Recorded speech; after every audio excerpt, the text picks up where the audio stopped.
Hi, everyone. No slides on this one, so I'm sparing you that ordeal. How many of you have heard of Bitcoin before today's session? All right, pretty much everybody. Great. We're doing a good PR job. How many of you own or have used Bitcoin? OK, a much smaller number of people. Now, if you have never used Bitcoin, I have a pledge from the other two people who are going to be speaking after me, and I as well will be very happy to help you set up a wallet today. Come see us after these talks. We'll set you up with a wallet. We'll give you a bit of Bitcoin and help you try it out and experience it. Bitcoin is better experienced than explained. Now, I'm not going to give you a Bitcoin, because that's worth quite a bit of money right now. I'll probably give you a pound in Bitcoin. And so you think, well, a pound in Bitcoin, what are you going to do with 1 pound in Bitcoin? Well, what you can do with 1 pound in Bitcoin is about 50 transactions. And that will just give you a glimpse into the kind of thing that is possible with Bitcoin that is simply impossible with any other kind of system. So what is Bitcoin? I'm not going to try and explain Bitcoin in 15 minutes. I wrote a book that answers the question, what is Bitcoin? It's 300 pages long. It was obsolete the moment it was printed, and has to be corrected and updated every 3 months just to keep up with what is Bitcoin. If you do get engaged in Bitcoin, you'll quickly find out that mostly Bitcoin is none of the things you thought it was. It's a lot more and a lot different than what you thought. Many of the people who get involved in Bitcoin describe this experience as going down the rabbit hole. You get this instant effect where you feel that something special, something amazing is happening, and then you start reading about Bitcoin, and then you get obsessed, and you start reading more about Bitcoin, and then you start annoying your friends and family about it, and you start talking about it at parties and dinner parties, and your significant other goes, oh God, here we go again, it's the Bitcoin talk. And then you get really obsessed, and you read about it for months and months and months, and you don't eat enough, and you get even more obsessed. That experience has happened to a lot of people in Bitcoin, and the reason is that Bitcoin is not just a minor incremental change. It's not a payment network. Bitcoin is one of the most fundamental transformations on the basis of money. And what is money? Because that becomes the center of a conversation. When you talk about Bitcoin, you realize that the vast majority of people don't know what money is. We use it every day, and yet most of us really don't understand how it works. Now, we think we understand how it works, but try explaining it to a 5-year-old, and you quickly find out the limitations of your knowledge on money. The average person can't answer more than 3 questions from a 5-year-old about what money is. You quickly get to the question like, Mommy, why can't we have more money? Who makes money? What's it made of? And most parents, after about 3 questions, will revert to the good old, yeah, go do your homework. And that's the end of that conversation. How old is money as a technology? It's not thousands of years old. It's hundreds of thousands of years old. Part of the reason we don't know how old money is because every archaeological site we uncover has evidence of money in it. Beads, feathers, stones. We've seen 4 major transformations in the underlying form of money, from physical objects like beads and feathers to pressed precious metals coming out just about 5,000 or 6,000 years ago. And then over the years, that being transformed through many civilizations, including Greece, where I come from. And then we start seeing the evidence of paper money that is an abstraction of this precious metal. And then in the 1920s and 1930s, we gave up on the precious metal part and went for just paper. Very convenient. And then in 2008, Bitcoin happened. And a lot of people will look at Bitcoin and say, oh, it's a payment network. It's a currency. It's not really that big of a transformation, but that would be a mistake. Bitcoin is a fundamental transformation of every aspect of money. It is the most abstract form of money we've ever created. Now, the name is terrible, because it has the word coin in it, and a coin is the most physical form of money you can imagine, and Bitcoin is the least physical form of money you can imagine. And so that can be confusing. Bitcoin isn't a currency, and Bitcoin isn't a payment network. Bitcoin is a protocol and a network-centric platform for recording ownership and trust on a peer-to-peer basis. And that's a lot of fancy words, but basically what it means is that saying that Bitcoin is a currency is like saying that the internet is email. Currency is just the first application. If you have a platform that allows you to record ownership and trust, the first type of asset that you are likely to record on that ledger is obviously a currency. That's the most obvious application, but it's only the beginning. Bitcoin is not money for the internet. Bitcoin is the internet of money, and currency is just the first app. Why is it so hard to grasp what Bitcoin is? Because it changes many of the fundamental aspects of money, and change is difficult. So the experience of trying to explain Bitcoin changes over time.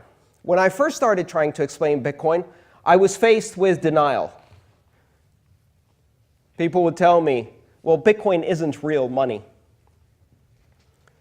I read serious scientists writing entire theses on why Bitcoin isn't real money. And yet, I'd already been living on Bitcoin for 2 years. My own personal experience was a direct counterfactual to the idea that Bitcoin is not real money, because if I can use it to buy goods and services, it is money. If I get paid for my goods and services that I'm offering, it is money. So denial was the first reaction. Then we went into anger. Well, Bitcoin is really all about drug dealers, terrorists, pedophiles, criminals. I had people ask me on air whether I was a drug dealer when I tried to explain Bitcoin to them. They didn't ask the HSBC banker if they were a money launderer, but they asked me if I was a drug dealer. That's kind of bizarre. So what comes after anger? Bargaining. Well, now we've reached the stage of bargaining. Bitcoin is really disruptive. Bitcoin is really strange. Bitcoin is really different. So let's try and polish it up. Let's try and smooth out the rough edges. Let's make it more palatable to regulators, more comfortable for the corporate boardroom. Beyond Bitcoin, unleashing the power of the blockchain. Bitcoin is just a silly currency.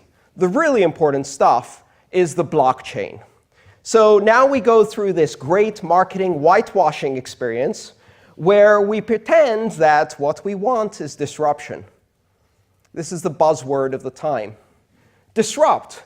We want to disrupt our industry. We want to disrupt our own company from the inside out. We want to change the way banking is done. Really? Great. Let me tell you about Bitcoin. Open, decentralized, permissionless innovation, completely without borders. Identity and KYC? Won't do it, can't do it, that's not a bug, it's a feature. Control? No, can't do it, that's not a bug, that's a feature. You want disruption? Here you go. Radical disruption. Completely decentralized money with no borders. Well, calm down there, Che Guevara. We said disruption, but we didn't mean that kind of disruption. How about we take this massively decentralized, completely open, borderless, network-centric, uncontrolled, without intermediaries, and we add a bit of control. Centralize it a tiny bit. Maybe throw some KYC in there. And then we'll rename it the blockchain. And now we can start investing in this stuff. And if you look at what companies are being invested in Bitcoin, it's the ones that aren't doing blockchain. It's the ones that are doing centralized banking with Bitcoin currency without any effect on the blockchain, without any of the decentralization, without any of the disruptive potential. Bitcoin is not smooth jazz. Bitcoin is punk rock. Deal with it. It is disruptive. And the reason it is disruptive is precisely why it's so difficult to swallow and swaddle in traditional investment terms. Bitcoin is the first completely decentralized transnational platform for exchanging value. It has no borders. It doesn't care whether you like the transaction or not. It is entirely based on mathematical verifiability. It is the internet, unleashed, unvarnished, unpolished, and uncensorable.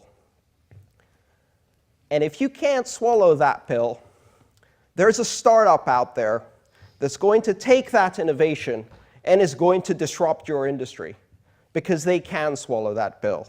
In fact, as we saw with the internet, when the first tier of telecommunication companies wanted to control and polish and make the internet nice and cozy, and came up with ISDN, or colored faxing, or CompuServe. A few of the third-tier companies who knew they couldn't compete on that playing field took the internet and used it as a Trojan horse to disrupt the entire telecommunication industry. They used that early first-mover advantage. If you think the Bitcoin companies are going to get a banking license, play nice with the regulators, and do something mild just to be able to jump on to some kind of retail shopping environment, you're missing the point. Bitcoin is about the other 6 billion. Bitcoin is about unbanked and borderless. Bitcoin is disruption. It's disruption on a scale that most people haven't even begun to imagine. So if you are in a startup, understand that not having a banking license is an advantage in Bitcoin. Bitcoin solves the #1 consumer problem in finance. How many consumers have you heard go, hey, you know, I'm with Lloyd's Bank, but I'm really thinking of switching to Barclays because they have a robust KYC program. I'm worried that I might accidentally money launder myself, so I want to make sure that I have some nice protection from their compliance department. Consumers care about identity theft, which has become a plague upon the industry. And the reason it has become a plague upon the industry is because personally identifiable information must be collected by every intermediary on every transaction and hoarded, creating these giant honeypots that attract hackers like flies. And you can't protect that information. If you're realistic about it, no one can protect that information. The banks can't protect that information. The retailers can't protect that information. The credit card companies can't protect that information. The NSA can't protect that information. The US government was unable to protect the clearance and background data for giving security clearances. That's all of the information on drug addiction and criminal convictions and sexual perversions of every single person in the US government who got a clearance. And they couldn't protect that information. And you think you can protect my social security number or my date of birth? Don't fool yourself. The only way to protect personally identifiable information is to not collect it. And guess what? Bitcoin, by design, from day one, solves the problem of identity theft by basing trust on verifiable transactional mathematics, on programmable money, on the ability to do automated escrow and transaction verification without intermediaries. And in such an environment, identity is not required for trust. And just there, you have one of the biggest breakthroughs in payment systems that we've seen in the last 50 years. So what do we do in response to that? We try to ram KYC on top of Bitcoin and say, hey, let's collect information on everybody who's doing Bitcoin at an exchange.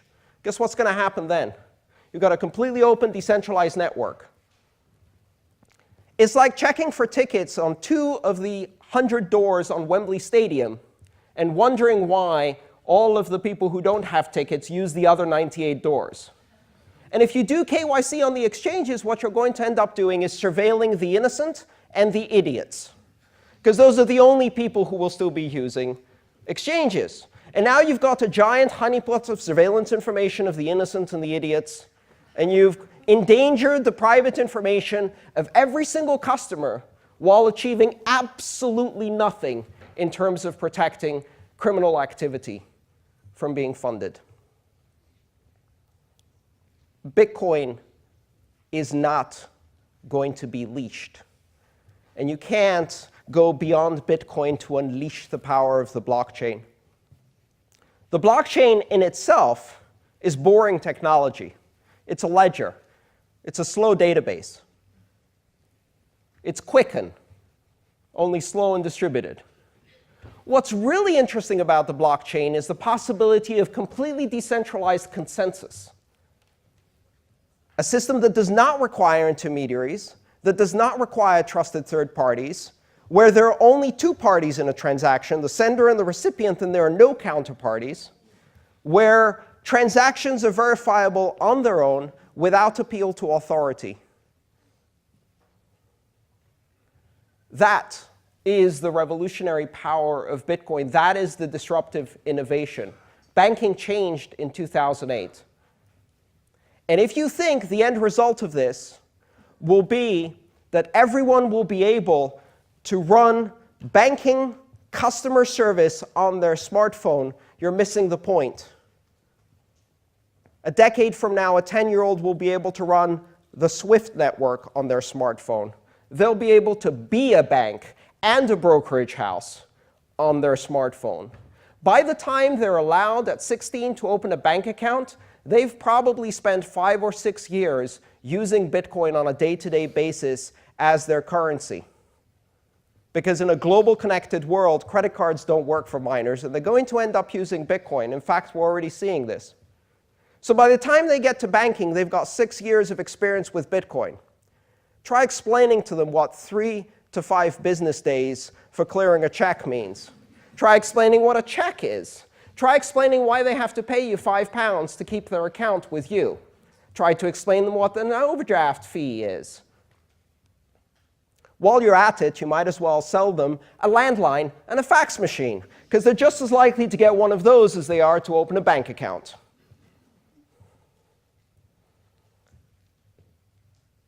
Blockchain technology is going to be very useful for banks to disintermediate the clearinghouses and settlement systems that offer centralized control over transaction clearing, equity clearing, securities clearing.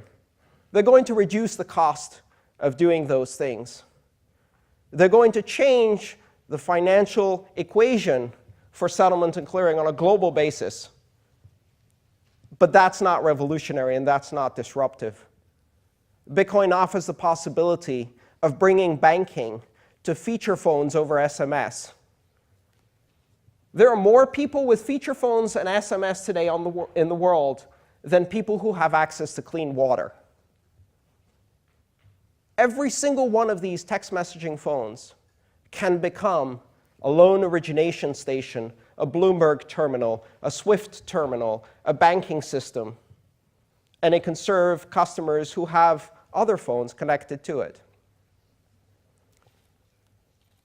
There are 6 billion people out there who have no access to international credit, international liquidity, international equities, or the ability to move money between currencies, across borders, to do import and export.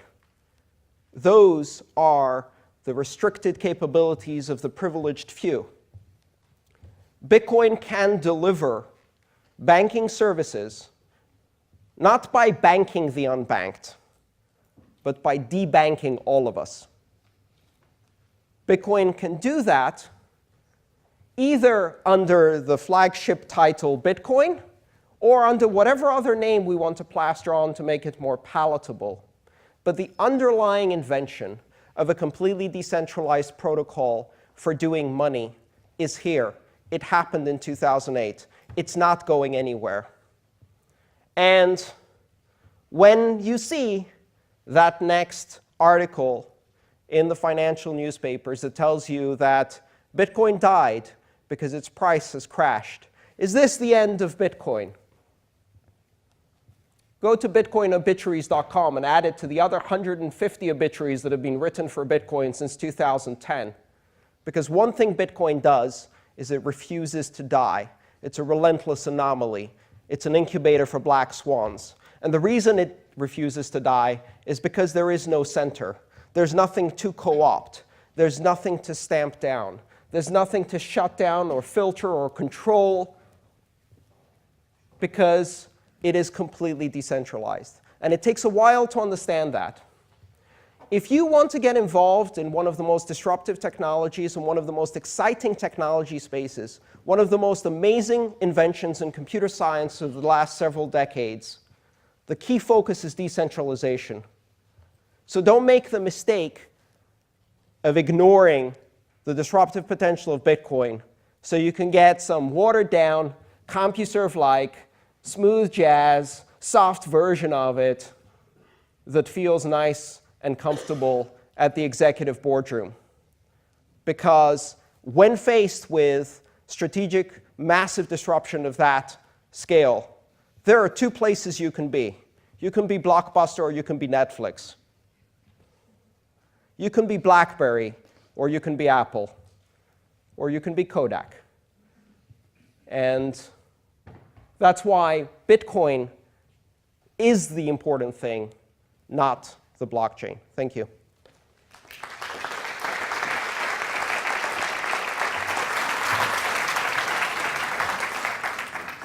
Andreas, your Greek-sounding name leads me to make the first reference today to the Greek economy. Yes. And I noticed in the last few days, if you look at Google Trends, from within inside Greece, there's been a lot of activity, people researching cryptocurrencies, Yes. Bitcoin. How could Bitcoin make a difference in a situation like Greece is in at the moment? Well, it can't. Not today. And the reason for that is because Greece is not ready for Bitcoin, and Bitcoin isn't ready for Greece. Greece isn't ready for Bitcoin because the fundamental problem is liquidity. And if you have cash, you don't need Bitcoin. And if you don't have cash, you can't get Bitcoin. So the problem isn't solved by switching currencies. Certainly not by adopting a cryptocurrency as a national initiative, which would be an utter disaster. That's worse than the euro. Bitcoin is about independent choice. It's about people having a safe haven outside of the current currency control systems. The reason people are interested in Bitcoin under these times of crisis is because with Bitcoin there can be no bail-ins. There can be no bank holidays, no seizures, no freezes, no account limits, no currency controls. Bitcoin allows any individual to send money anywhere in the world, and it is completely uncensorable. So in a world where we see these crises, Bitcoin shows us a vision of a potential safe haven. And it's not going to happen today, any more than you could disrupt the media and entertainment industry in the early 90s on the internet. It was too early. But those of us who have the vision can see that it's coming. And one day, perhaps in 10 years, we will see massive disruption from that. And are there any governments today who you think are seriously thinking about Bitcoin and the blockchain as ways maybe of making their tax collection more efficient or anything else? Are there any governments that we need to pay attention to? Not really. And the reason for that is because governments are not the focus of currency anymore. Bitcoin launched the era of non-national currency. And in retrospect, national currency and central banking occupies a very short period in history. There was no national banking and national currencies before this century or last century, and maybe there won't be after this century or after a few decades. But you have to think of Bitcoin in non-national terms. It's not a flag currency. It doesn't belong to any nation. It is the first truly transnational currency. Thank you, Andreas. Thank you.